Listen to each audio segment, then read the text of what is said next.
It's the product everyone owns, but no one wants. The more of it you have, the less you truly possess. It's invisible, intangible, and yet it fuels the entire global economy. This product is debt. Debt builds nations, buys homes, funds wars, and even shapes elections. But here's the twist. It was never meant to make you rich. It was designed to make someone else unimaginably wealthy. Today, we'll uncover how debt, once a mere instrument of obligation, quietly became the most profitable product in human history. A system so vast that it enslaves entire nations while appearing to set them free. This isn't a story about money. It's a story about power and how control over debt became control over the world. To understand how debt became so profitable, we must first destroy a comforting illusion. The idea that when you buy something, you actually own it. Your home. The bank technically owns it until decades of payments clear. Your car, still tied to a loan. Your nation's roads, hospitals, or military, funded not by cash reserves but by borrowed money. The truth is that the modern world doesn't run on wealth. It runs on credit, which is simply a polite word for debt. But it wasn't always this way.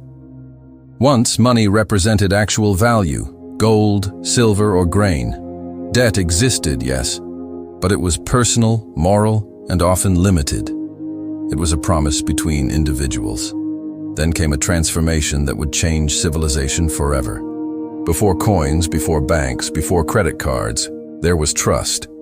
In ancient Mesopotamia, over 5,000 years ago, people didn't trade coins. They recorded debts on clay tablets. Farmers owed grain to landlords. Merchants owed silver to temples. Debt wasn't just economic, it was sacred. To owe meant to be bound in a moral contract. But as cities grew, these webs of promises became unmanageable. So societies invented a universal measure: money, not to replace debt, but to track it more easily. Ironically, debt existed before money. Money was born as a receipt for debt, proof of what someone owed. From the very beginning, debt was the foundation, not the floor, of the financial system. Fast forward to Renaissance Europe.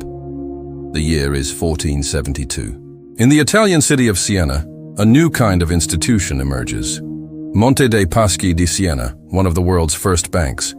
Its innovation? Turning debt into an asset. Instead of simply lending money and waiting for repayment, banks discovered they could sell the promise of repayment itself. Debt could be packaged, traded, and multiplied. A merchant's loan became a bond. A king's war debt became a national investment. And just like that, debt transformed from burden into business. Governments realized they could fund wars and empires not through taxation, but through borrowing from private creditors, who, in turn, profited from the interest. The British Empire's rise was financed by its national debt, managed through the newly formed Bank of England in 1694. The more Britain borrowed, the more powerful it became, and the more profit bankers made from its interest payments. Debt had become a weapon of empire.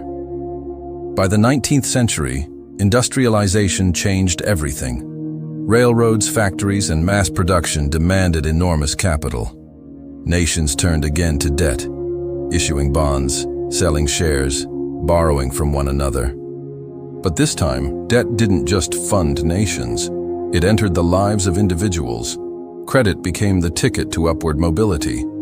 You could buy now, pay later. But beneath the optimism lay the same logic: control through obligation. Banks realized that when debt was tied to hope, the dream of a better future, people would willingly enslave themselves to it. By the early 20th century, entire economies depended on consumer debt. The US boom of the 1920s was built on credit, and when that bubble burst, the Great Depression revealed the dark side of debt-based growth. Still, instead of ending the cycle, the system adapted. In 1944, world leaders gathered in Bretton Woods to rebuild a shattered global economy. The result was a system that pegged all major currencies to the US dollar, and the dollar to gold. For a while, money had meaning again. But in 1971, that connection was severed. President Richard Nixon ended the gold standard. turning money into what economists call fiat currency.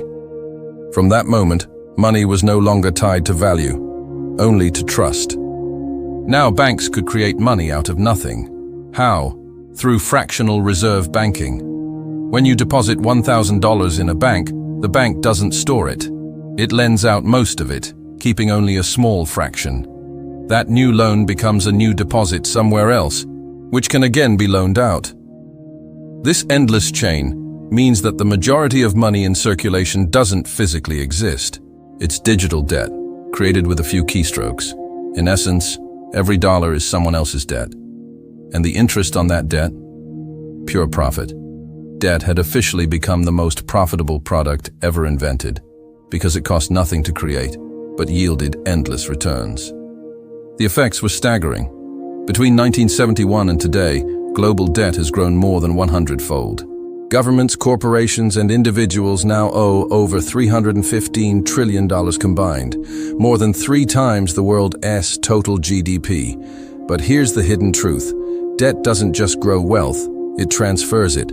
Every time you pay interest, wealth moves upward, from the many to the few. Banks, hedge funds, and institutional investors don't produce goods. They profit from obligation. They sell the promise of repayment, again and again.